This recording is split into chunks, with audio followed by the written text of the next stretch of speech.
Yeah, my name is Cody Ryberg. I'm the Senior Study Abroad Advisor here, Wake, and I work with the semester programs for a few programs. So InStep, London, and Cambridge are part of my responsibility.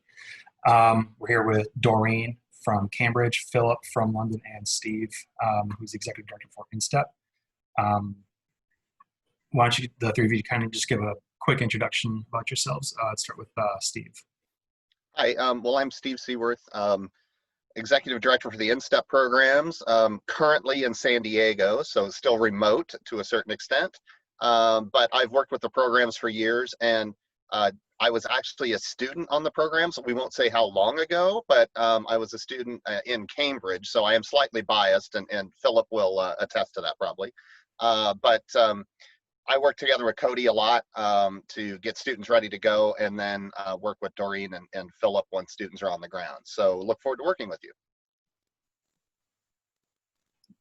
Away you go, Doreen. Ladies first. Oh, thank you. Such a gentleman. Yeah, so I'm Doreen. I'm the resident director for Cambridge. Yeah, and yeah, you choose Cambridge, you're going to have a great time, and and you get to see me. And I'm Philip. I'm the resident director in the London Centre.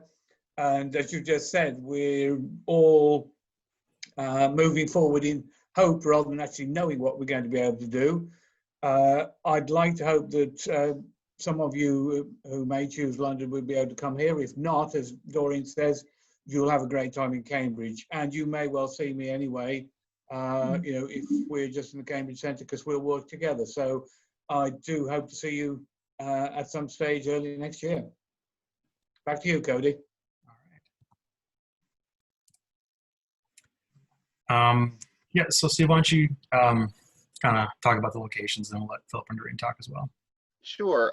Just as an overview, I mean, the one thing, and I don't know how familiar you are with kind of the landscape of the United Kingdom, but obviously the London program is based in central London, and Philip can talk more about that. It's a very urban, obviously, center, a large city. I think, depending on how you count, about 17 million. Am I right, Philip? In Greater London. Sounds about right. Yeah. Something along that line. I don't think you would find it near as urban as, say, New York City or something like that. It's more spread out than that, but it's still a very large city, but easy to get around. A good tube system, subway system, as we would call it. And 5 or 6 major airports now that serve the Greater London area, where I think a lot of students get a bit more confused about where Cambridge is. A lot of people, I think, believe that Cambridge is in London, and it really isn't.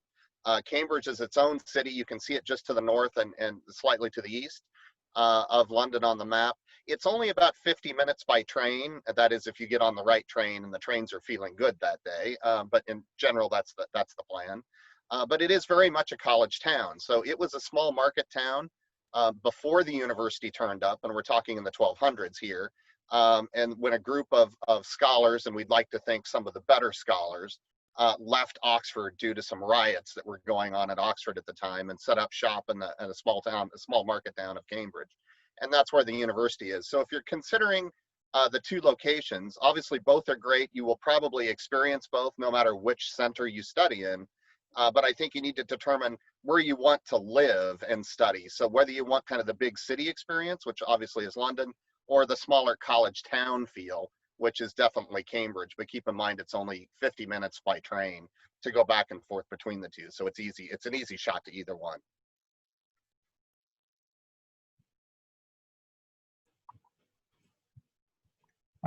Philip or Doreen, do you guys have anything like to add about London or Cambridge? Well, I think it's only reasonable that I have a go for London and Doreen speaks for Cambridge. I mean, I know Cambridge, obviously, and visit fairly frequently, but London is my base. It's where I live and work. And really, it's just as Steve says. I mean, for any InStep student, it's a question of the information we give now and what we have on the website to work out what you feel most comfortable with. I mean, from my point of view, there is just so much in London to experience. It's a capital city. It has what you would expect from a capital city or any large urban area. and under normal circumstances, I would press people to come on the program here, but it might be a little bit more difficult in the spring semester. But I think the key point that Steve has made is that it's very easy, even if you're in Cambridge, to come on a day trip to London more than once. I mean, it's not particularly expensive. It doesn't take up much time, and you'd have the benefit of both places in effect. And if it turns out that way, I mean, InStep is InStep, if you like, in a sense. I wouldn't necessarily be in my the Wake office all the time, but for Cambridge students, I would be more than happy to have you contact me and say, look, I'm thinking of coming into London.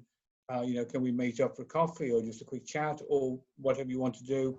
I'd be perfectly happy with that. So I think one way or another, hopefully we would be able to make it work in the best of circumstances where you'd have the best of both locations. Let's live in hopes of being able to do that. I think that's really all that's worth saying about London just at the moment. So I'll hand over to Doreen to give you the full picture for Cambridge. Yeah, so Cambridge, it's small town feel. It's a university place. There's we don't have a major campus for University of Cambridge, but the whole place has colleges all around. So when you go, you have this beautiful gate with you'll see the name of the college in front. At the moment, the students are starting to come in, and you see, I was walking yesterday in town, and I could see all these students with their pot plants, with things going to decorate their rooms, which is really sweet because I feel like life is coming back again, in Cambridge. So it's fun. We have lots of parks, we have the river. It's much more quieter than London, but then again, London is only 45 minutes away with the train. So you can go to London, come back, and it's much more quieter, but it's really, as you have this student feel. Yeah, the students are all around. And when you get involved with them, if they do allow, if you get involved with the clubs, you get yourself more into, make friends within students, with students with the Cambridge University. And, you join with things with them. And you get to see how they do things here and just participate with their lifestyle here. But yeah, it's green. It's, I would say much quieter than London. But then again, if you want to go for a day out in London, it's not that far. Yeah, so it's really what you're looking for, but they're both brilliant places. Yeah.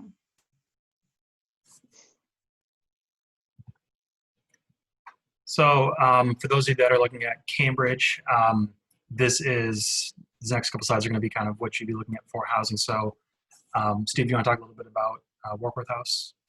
Sure. So Warkworth House is in central Cambridge. It's only a walk. You can walk to any of the colleges where you'd be taking classes, to the city center, where the outdoor market is, or any of the shops and things like that. And so it's I don't even know when it was built. Doreen might, but definitely 1800s of some description, I think. It was run for a number of years as a very high-end bed and breakfast, and Wake Forest has taken over the lease on the building. And so there's about 20 to 22 students that can live in this house. And as you can see, the picture on the bottom right, there's a large lounge area for students and whatnot. Across the hall, there's a kitchen and a classroom. And then upstairs are the bedrooms, which the next 2 floors up. And they're mostly, there's a few singles, there's a couple of, there's some doubles, and then there's I think 2 triples that probably will only be run as doubles, that kind of thing. But the rooms are big. Linens are changed weekly, rooms are clean, bathrooms are clean. All of the rooms have ensuite bathrooms, so you only need to share if you have a roommate in your room. You don't have to go down the hall to a bathroom or anything like that. So it's very nice living accommodation. Matter of fact, when I go there, that's where I stay. And so I would rather stay there than in a hotel in town. It's a better location and as good of accommodation. Doreen, anything else you want to mention about Warkworth House or anything? No, it's just the shared spaces downstairs where you have the kitchen and the lounge. It's they're spacious. It's very safe where you guys are, and you pretty much walking distance into the center. You know, the shopping mall, you have the coffee places, it's all there. So you can wake up in the morning, go get your coffee, 5 minutes, you're back home. So yeah.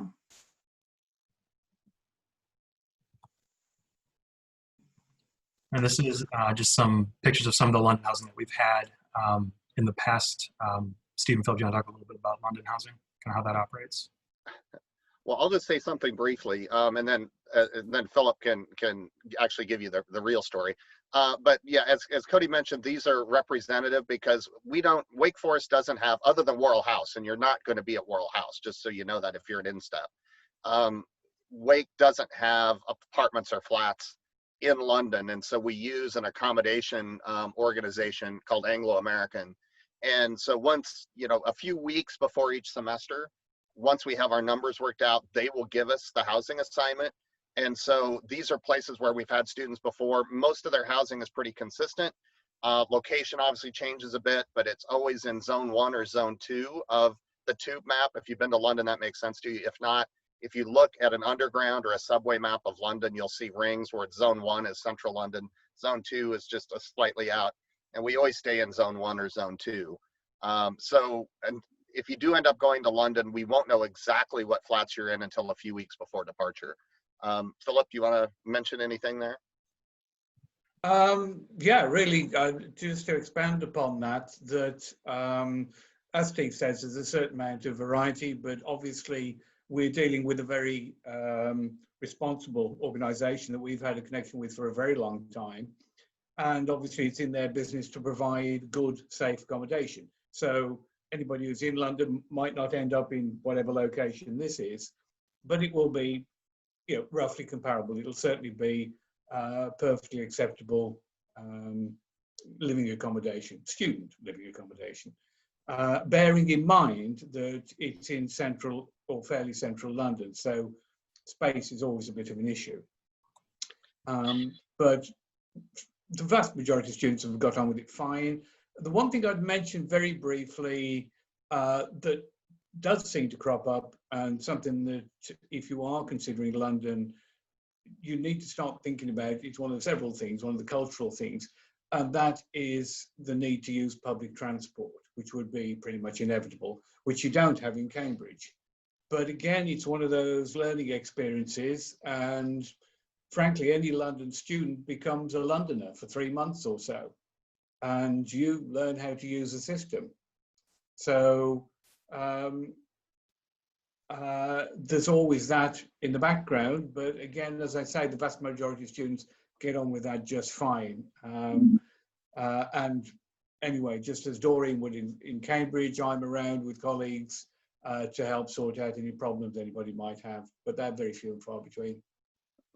A couple of things to point out here, both in London and in Cambridge, you've heard us talk about kitchens and whatnot. So the way things work there is no meal plan, just so you know that you're on your own for meals no matter which center you're in. And so all your housing in one way, shape, or form will have a kitchen, a fully fitted kitchen for you to cook in and do things like that. The other thing that, just to make sure everybody's clear on, especially in London, and Philip touched on this, chances are, just like every other London student, even if you are a full-time student at one of the London University campuses in central London, you're probably going to be living a commute away from your classes. So it's not like London is not going to be a college a campus feel. As Philip mentioned, you're going to get on the tube, you might have to change once, it might take you 20-30 minutes to get to where your classes are held in London. And this is exactly the way the campuses at the University of London operate as well. They don't have campuses like we're used to, where everybody lives on campus and everybody hangs out. So you would effectively be living in an apartment in London, commuting to and from class, that kind of thing. Your internships as well, if you're on a spring program. And in Cambridge, we do have some of the classes will be held in Warkworth House because there is a classroom there. And then some of them, assuming that COVID lets us do this again, and it will eventually, you'll actually go into the Cambridge colleges with the faculty and take your classes there like a Cambridge student would. So it's a mix, but with London for sure, all your classes will be away from your housing. But in very good facilities. Absolutely. Yeah. And hopefully in such a way that they are fairly close to where the Wake London office is. So there's, and that office is very central and located by things of student interest anyway. So, there would be a bit of a focus. And that's a good point. Yeah, Philip does have an office. For those of you that like maps, it's on Russell Square. That's where the Wake Forest office is in London. And Doreen's office is in Warkworth House. So she's very handy. She's always kind of seems to be in her office there. So she's close by.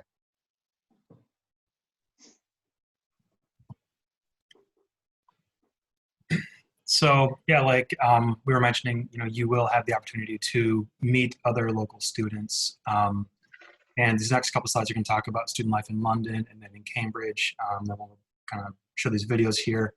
I guess you guys want to talk a little bit about student life, the activities and stuff like that available to students. Well, I'll just kick it off with an overview, but Philip knows everything. And again, this goes back to the commuting thing again. So as a member of InStep London, you will have membership to Student Central, which, as I put in there, is formerly known as the University of London Union, and also Senate House Library, which is kind of the central library for the University of London. It's important to keep in mind that the University of London, I think, is about 20 campuses. They've just added a couple, I think. And not all of them are in central London, but a good chunk of them, and really most that are worth talking about, let's be honest, are in central London. And so they've all gone together and kind of created, Senate House and Student Central. And you'll be a member of that while you're a student there. But at the same time, it does mean that if you want to go to the library, and again, this goes back to the non-campus feel of the city, you're going to put yourself on an underground train, and you're going to come in and go to the library or go to Student Central. And so you have to make you have to actually do something. You have to get up and do it. It's not going to be at your doorstep like Benson is or like the ZSR is, if you just stumble out your door and it's right there. But they do a ton of good stuff, and Philip can talk more about that because he knows more about what they do than I do. Yeah, well, not that much in the sense, having taken the guided tour a couple of times, but I think, again, just to loop back to my earlier point about there being a focus, I think it's very well worth pointing out for anybody who might come to consider London, is that, as Steve just said, the Wake office is in a building on Russell Square, which is very central and a very attractive square, I might add. And these two places, Student Central and the Senate House Library, are within minutes walk of each other and of the Wake office. And also possibly, because these things there's always a little bit of a flux about this, as Steve said, with the housing of, where we know numbers, certain things like housing and classroom arrangements are then fixed rather than, knowing exactly where we are with the, fixed location in Cambridge. But it could well be that you would have to commute to some degree from your housing, but then you've got the Wake office, Student Central for student activities, Senate House for a study area, and you will also have borrowing,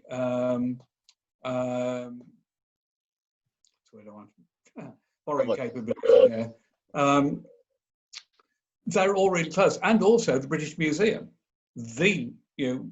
One of these central museums that it's a really wonderful area. Again, one of the culture shocks is going to be library opening hours. They do not say open late. Some of the actual college libraries might, but we can't gain access to those. Senate House is a sort of overarching library. And I know that students over many semesters, some have borrowed books from there, so there's obviously some find that useful, but possibly the greater usefulness for it is for study. There are some superb study rooms in there, and you will get a tour of Senate House right at the start of the semester during orientation. As for Student Central, it's kind of what you would expect from a student union. It's got several areas for different sports. It's got a swimming pool. It's got bars, it has concerts and other activities like that. And again, we would do a tour of that. Again, one of these things like public transport, and commuting. One thing just to throw in for consideration here is that I've noticed a very strong tendency over the years for when we do get student response, which is always good to get and good to hear. It helps us a lot. But many students often say, I didn't really go to Student Central, it's too far away, which makes all sorts of sense for American students in London, no sense at all for Londoners, because, a 20-minute commute is nothing. And since your classes will be in-step students only, it is one of the key ways of meeting other students, English students or students from all around the world. There's a potential chance of doing it also in the library if you get chatting to somebody, or in one of the cafe areas there. So just to throw it into the mix, I would consider, if you are thinking of London, again, bringing that in to your line of thinking, that it is worth making the effort to go to these places, because it will help you to meet other students from other countries, including England. But I think that's quite enough on this subject for now. So Cody, please lead on. Yeah, and so we got a little video here from Student Central for you to play just a couple minutes. And it might be a little loud, so I think we've got it turned down, so just beware. Student Central, London's largest student union.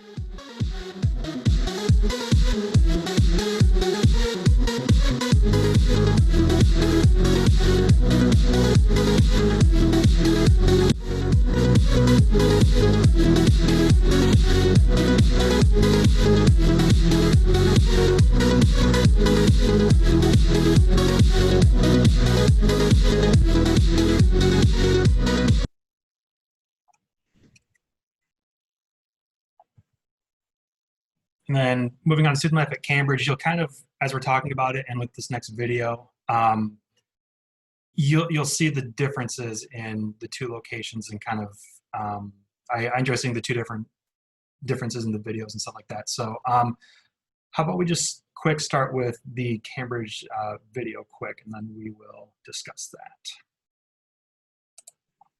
At the heart of Cambridge spirit is the power of the mind, and the art implicit in it to empower humankind. And in part, the aim of being here, besides acquiring wisdoms, the ability to shape ideas and play gracefully with them. This union was created through the view that true progression is enabled by debate and through the freedom of expression.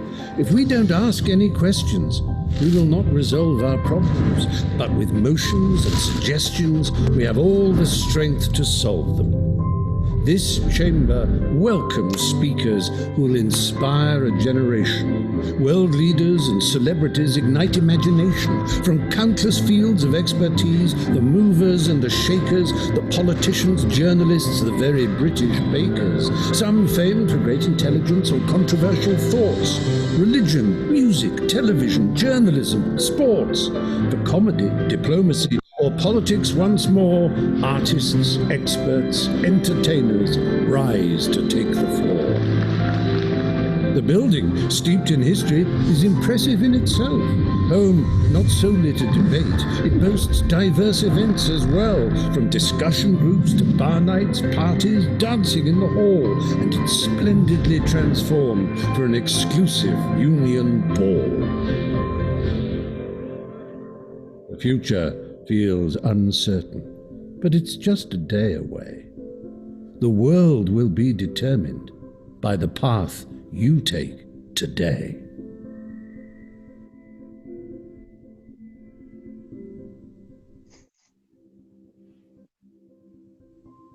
So, Steve and Doreen, do you want to give a quick little overview of student life at Cambridge?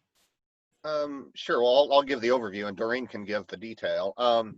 well, as you can tell just from the two videos, it's a very different approach. I think, Cambridge is. I think if one of your goals is going to be to meet Cambridge students, to meet other students, you're going to find it easier to do in Cambridge than in London, just because of the makeup of the place. It can be done in London as well, but you have to make more of an effort.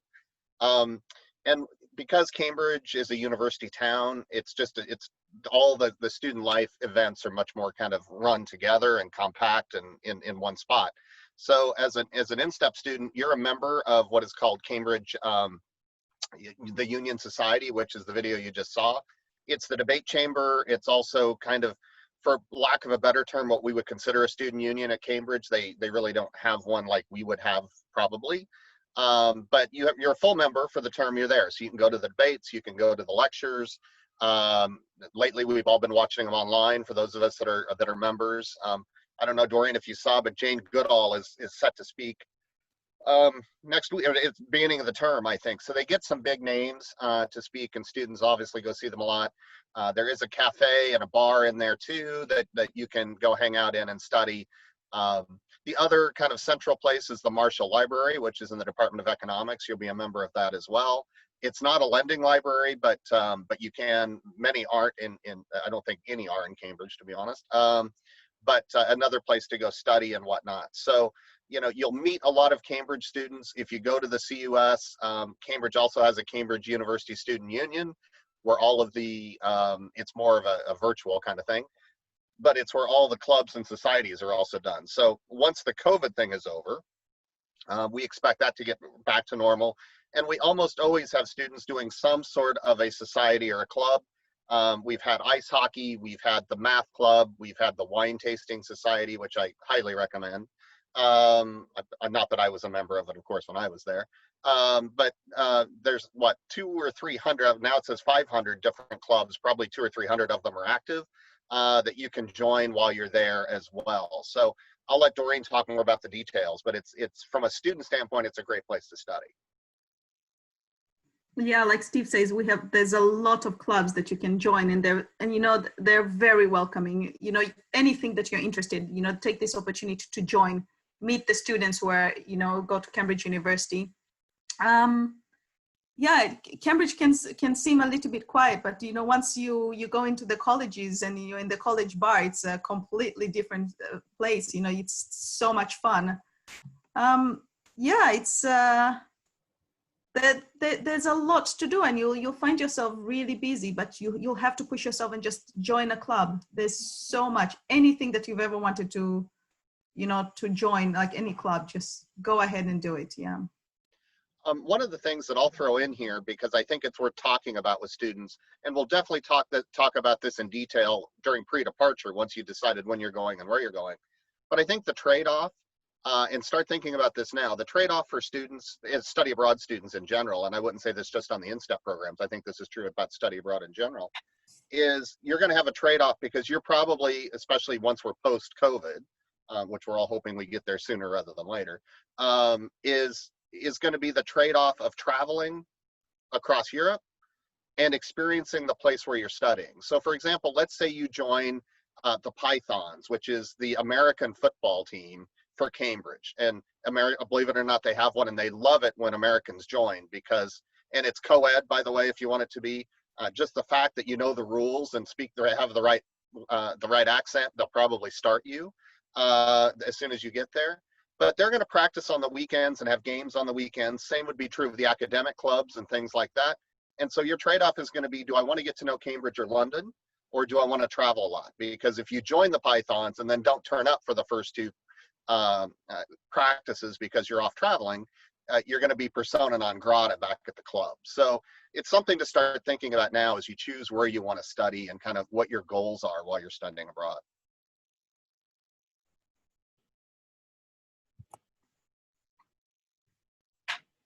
So just kind of move on to the courses and kind of give a brief overview of the courses here. So the courses in London, as it says, are going to focus mainly on business, political science, communications, international relations, and pre-law. And there's a link to the courses and their descriptions on right there, and you can look at those afterwards, or you can email me for any questions you might have about those. Cambridge is going to focus more on econ, political economy, finance, history, literature. It's also really good for global trade and commerce students. You can get, depending on the semester, 3 or 4 of the GTCS credits taken care of on the programs. Steve, during Philip, do you have anything to add about courses at all? I'm just kind of keeping a brief overview. Right. Is this where we want to talk a little bit about maybe the difference in the type of courses? Is okay. Well, one of the things that I think I like about InStep is even though you're going to be studying with other American students, and let's keep in mind that even though this is a Wake Forest program, these are the only 2 Wake Forest programs where we will admit students from other universities. So even though it's going to be all Americans, you do get to meet students from other US universities. So for example, Tulane, Villanova, Trinity College, Connecticut College, there's about 10 other universities that use this program, but they're all taught by British faculty. So in London, almost all of the faculty are drawn from the University of London, the different campuses of the University of London, and that would include the London School of Economics, King's College, University College London, that crew. In Cambridge, I think, if not all, I think all now, courses are taught by Cambridge University faculty. And so they're going to teach in their, the way, in the mode that they teach in. This isn't going to be like an American class. So I think the one thing that I loved about being a student in Britain, and most students do, is you're going to find being able to concentrate more on the topic. So the courses are going to be deeper with less breadth, and they're also going to allow you more flexibility to kind of concentrate on what you find interesting in the course. So you're not going to have classes of more than about probably 12 to 15 people. You're going to see courses listed as seminars, which are going to be probably no more than 12 to 15. You'll see some listed as supervisions, which is the kind of the Cambridge way of teaching. And those are going to be no more than 4 students. So you get great access to these faculty, lots of conversation, lots of dialogue, not a lot of lecture. And you're going to write more. Well, Wake students are used to writing a lot of papers, but almost everything you're going to do is paper format. There's not chapter tests or pop quizzes or Scantrons or anything like that floating around in Britain, or especially Cambridge and London. You're going to be writing papers more on what you're interested in the courses. So I love that part of being a student there. Philip, Doreen, do you want to add anything about how the courses run, or what students find interesting, or what they find challenging about the courses? I think you've covered it pretty well, Steve. I mean, I think it's worth underlining the quality of the faculty in both London and Cambridge. My general feedback from students, both during a program or their responses afterwards, has been very positive, and I'm sure it's the same for Doreen, but she'll give you detail on that. Because the format of small seminars or supervisions that Steve has described allow our students to really engage with their with the faculty members, and also our faculty members. Some have taught in America in the past, but the vast majority have had a more or less long engagement with the InStep program, and they, if you like, in a way, they want to teach American students. They're actually interested in doing this, in this element of the program. So it's, I think I can safely say it's something you're going to find a very rewarding experience. Would you agree, Doreen? Yeah, absolutely. The faculty is so much looking forward to to welcoming you and having you in their classes. And most of all the students who come out of the class, taken the class, they've absolutely enjoyed it. Yeah. I think one of the major challenges that American students face when they first get there is a couple of things. Number one, because we're mostly midterms and final papers, as grades are mostly determined in the United Kingdom, it's going to be, in some of your classes, it will be the midterm before you get anything back that's really been graded. So you do have a little bit of concern at the beginning of the program is, how am I doing? Am I studying? Because in the US, we're so used to getting constant feedback about how you're doing with chapter tests and pop quizzes and things like that, where you don't get that in the UK. And so I think that's one of the first things. And And secondly, you need to change your thinking a bit to start investigating what you find interesting in the courses. In the US, they're so prescribed based on the curriculum. It's chapter 1 this week, chapter 2 the next week, chapter tests and whatnot. That's not going to happen in the UK. It's going to give you a lot more flexibility to kind of start looking at topics in the courses that you find interesting and digging deeper into those. And so you need to be willing to start thinking about that. I always tell students it's almost, it's like a snapshot of what graduate school might look like for you when all of a sudden you're thrown into a cohort of students, all of which are interested in the same topics you're interested in, with top-notch faculty and more of kind of a research and investigation mode than a prescribed syllabus mode. And so I love that. When I came back to my home campus after studying in Cambridge, I was so annoyed by the chapter tests and pop quizzes and all this busy work they gave us. I just wanted to be done with it and just do what I wanted to do. But as long as you're flexible enough to be able to go there and start investigating and not be too worried about studying and getting the grade every week, you'll love the British system. I would say though, Steve, and I'm sure you would agree, that the faculty are always open to having a quick chat. If you're, they're not going to give you detailed guidance, as it were, but they're always open to just discussing things, answering any concerns you might have, giving pointers about how to deal with topics or whatever. But one other thing to sort of add on to what Steve was saying, our contemporary ethics course is one example. There are set topics for midterm and final papers, but the professor that teaches it also, and he's not the only one, makes it clear that he's always open to students coming along and saying, look, this subject particularly interests me. I know it's not on the list of topics for essays, but could I do that? And if you can make a good case for it, that's fine, you can go ahead. So it's, as Steve was saying, there's a lot of flexibility potentially.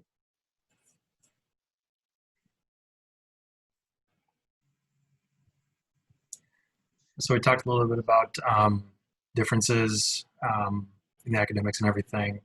And then in the spring semester, excluding this upcoming one, London students will have the opportunity for an internship. So that'll be starting in spring 22. So maybe. Restarting in spring 22, yes. So if you do have questions about that, send me an email and we can discuss that, and we can set up time to meet and talk about internships as well. Then if you're interested in applying, you will need to go to the Study Abroad website, start an application in Wake Abroad if you haven't already done so. Spring 21 is due October 15th. Fall 21 is due April 15th.